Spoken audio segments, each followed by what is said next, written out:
முதல் வாசகம். நீதிமொழிகள் அதிகாரம் 21, திருவசனங்கள் 1 முதல் 6 மற்றும் 10 முதல் 13 வரை.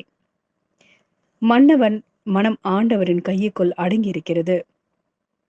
வாய்க்கால் நீரைப் போல அவர் அதை தம் விருப்பப்படி திருப்பி விடுகிறார்.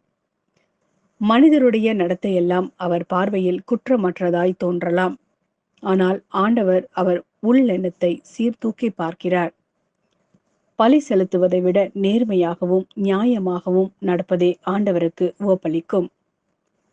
மேட்டிமையான பார்வை, இருமாப்பு கொண்ட உள்ளம், இவை பொல்லாரிடம் பழி சென்று காணப்படும் பாவங்கள்.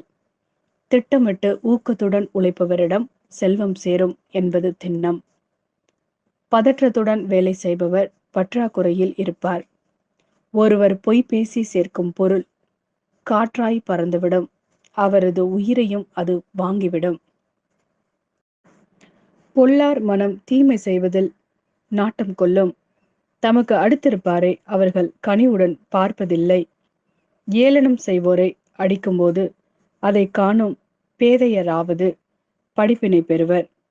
உணர்வுள்ளவர்களுக்கு அறிவு புகட்டும் போது அவர் மேலும் அறிவுடையவராவர்.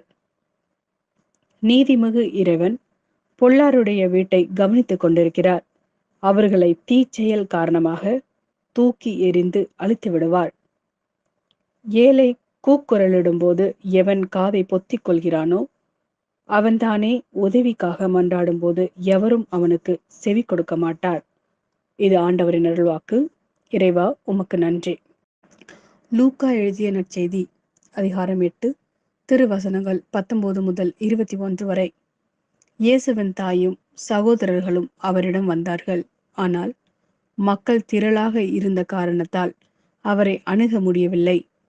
உம் தாயும் சகோதரர்களும் உம்மை பார்க்க விரும்பி வெளியே நின்று கொண்டிருக்கிறார்கள் என்று அவருக்கு அறிவித்தார்கள். அவர் அவர்களை பார்த்து, இறை வார்த்தையை கேட்டு அதன்படி செயல்படுகிறவர்களே என் தாயும் என் சகோதரர்களும் ஆவார்கள் என்றார்.